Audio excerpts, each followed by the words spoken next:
Hello, hello, hello, hello, hello mga kachawiks! Nandito tayo ngayon sa Temple of Leia!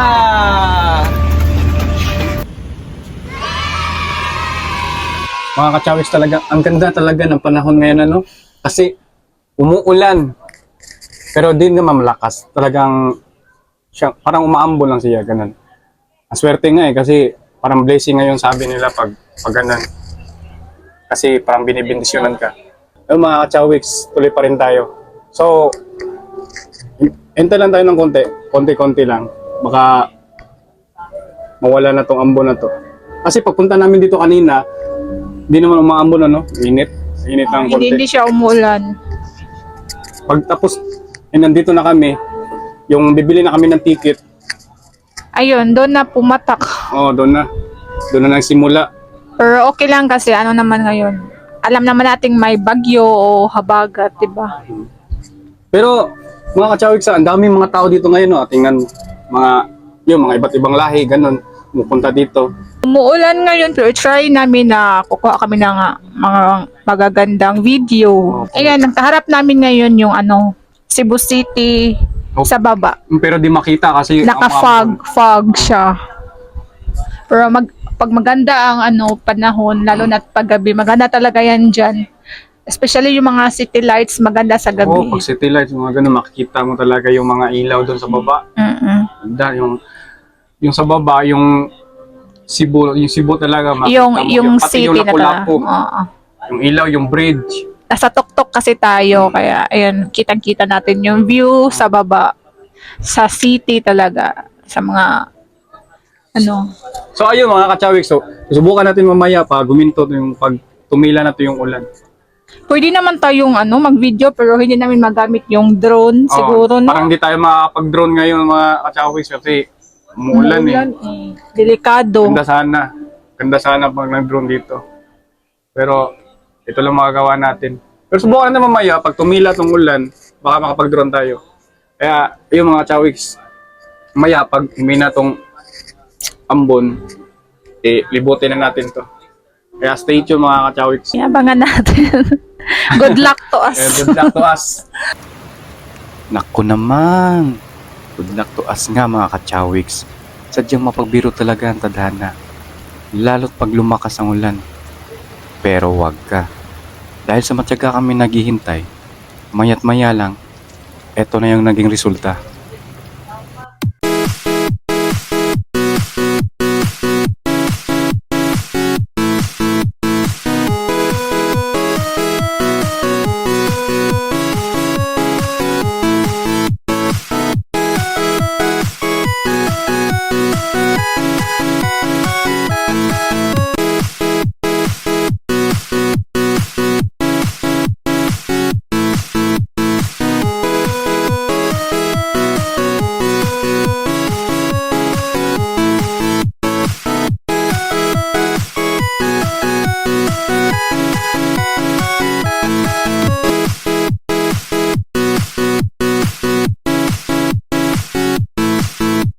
Kung ibang bansa tulad ng Paris, mayroong Temple of Love, Taj Mahal naman ang India, at syempre, meron din tayo dito sa Pinas. Walang iba kundi ang Temple of Leia ng Cebu. Ano kaya meron dito? Tara, alamin natin.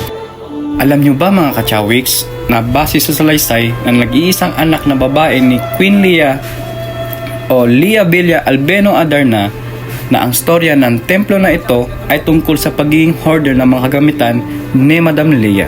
O di kaya, ang pagkahilig mag-imbak ni Madam Leia ng mga kagamitan, hindi lang mga ordinaryong mga kagamitan mga kachawiks, kundi iba't ibang klase ng mga special objects, memorabilia, antiques, art gallery, mga libro, paintings at madami pa na galing pa sa iba't ibang bansa na kinokoleksyon nila. Kaya bawal po hawakan ang lahat ng mga nakadisplay dito at hanggang tingin na lang po tayo. At ang pangalawang part ng storya nito mga kachawiks ay ang A Husband Who Kept His Promise, na ang simbolo nito ay ang walang kamatayang pag-ibig ni Teodorico S. Adarna sa asawang si Leia ang nag-udyok para maitayo ang monumento ng pag-ibig noong 2012. Na dahil nga sa pagkahilig mangoleksyon ni Queen Leah ay dumating sa point na nag-alala na ito sa mga kagamitan niya noong siya ay nakaratay na. Kaya dahil sa undying love at ceaseless devotion ni Teodorico ay tinupad niya ang pangako niya sa kanyang pinakamamahal na asawa na ipagpatayo ito ng isang repository o storage. Kaya nagawa ang templong ito na hango sa World Heritage Site, the Parthenon of Greece, isang napaka-importanteng monumento inaalay sa kanilang patron goddess na si Athena na hinahangaan ng mahigit na 2,500 na taon.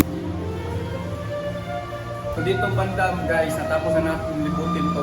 Kaya doon naman tayo sa kabila. Tara.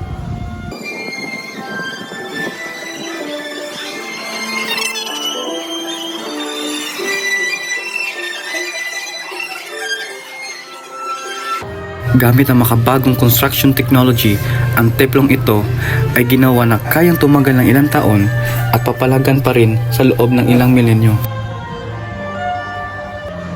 Di talaga mapagkaila mga kachawiks, tingnan nyo naman.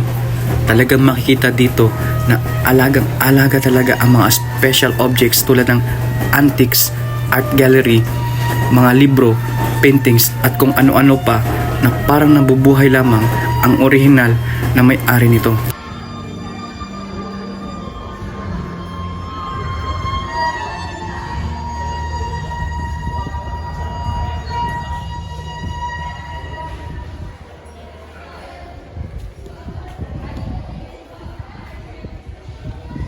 So, ito siguro si si Leia, yung kabataan niya.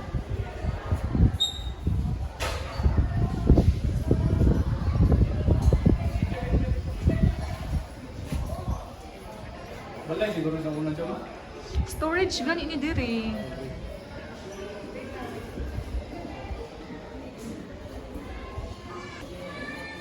Yang lolag-lolo ba? Chinese more. Adunahan.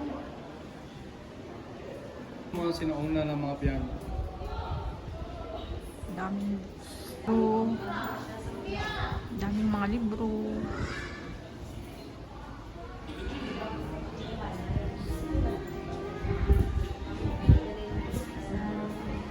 Mga sofa. Mga lumang sofa.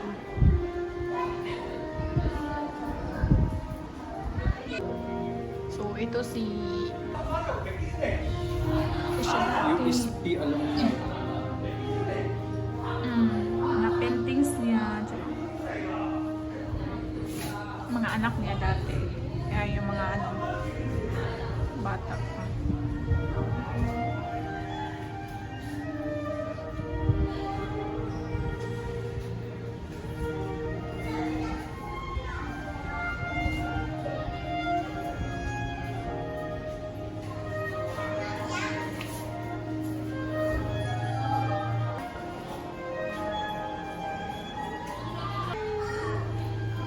Dami niyang mga paintings at pictures dito na naka-frames, guys.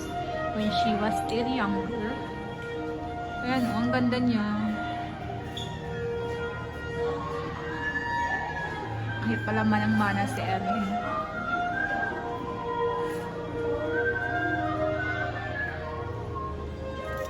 So, ito pa yung mga iba't ibang collection ng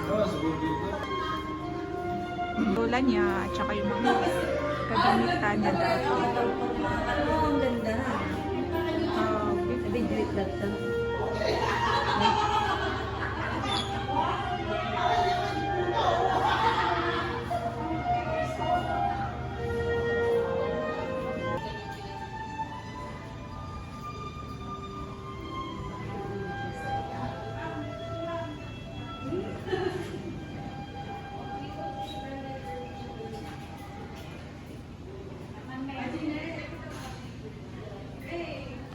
So, punta na naman. Ayun guys, so tapos na dito sa baba sa hallway. So subukan naman sa natin doon sa itaas.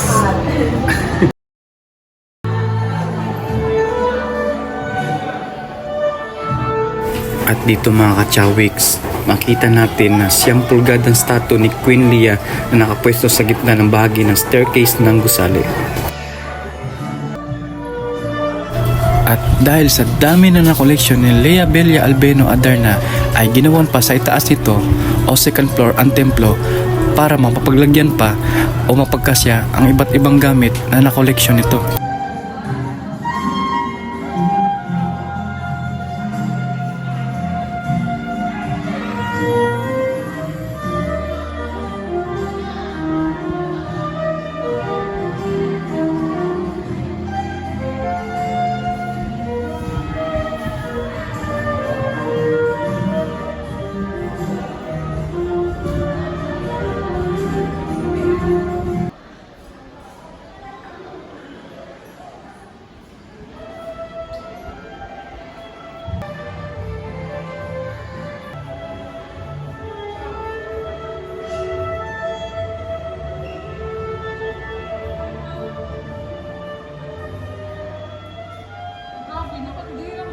So dito mga kachawiks, makita mo ang iba't ibang uring imahe ng mga santos tulad ng Santo Niño, Jesus, Mama Mary, mga anghel at kung ano-ano pa.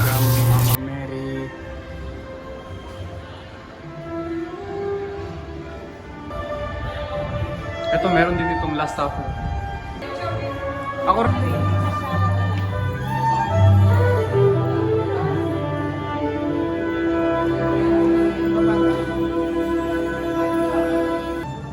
So eto na yung mga kachawiks na nakasaad ang salaysay ni Teodorico dito na nagpatibay ako ng desisyong arkitektura at istruktura na kayang tumagal ng ilang taon at palagan pa rin sa loob ng ilang milenyo para ang templong ito ay magiging palatandaan ng Cebu na kung saan ang mga sumusunod na henerasyon ay maaaring magmula sa kanya at matunton ang mga pinagmulan. Lahat ng kanyang habang buhay koleksyon ay makita sa loob ng templong ito para sa miyembro ng aming pamilya ay malala ang kanyang alaala. Aligsik mo.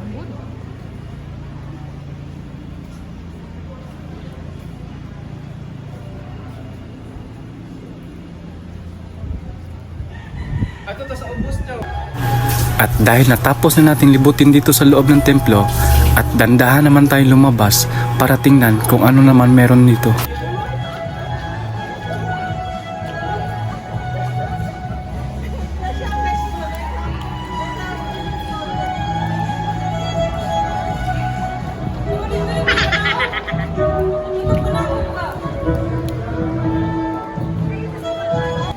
At dito naman sa baba mga kachawik sa bandang gilid ay meron din palang restaurant dito.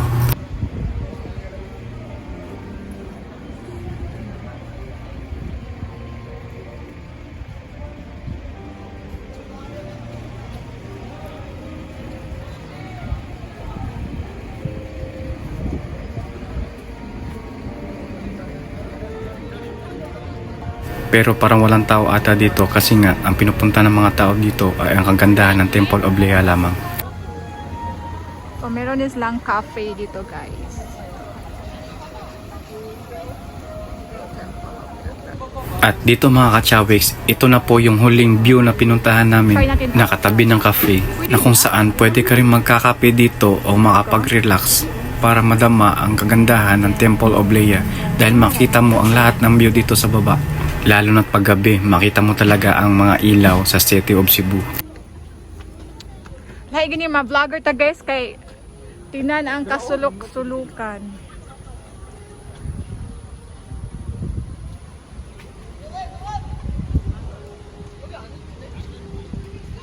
Suon po sila. Dito mo.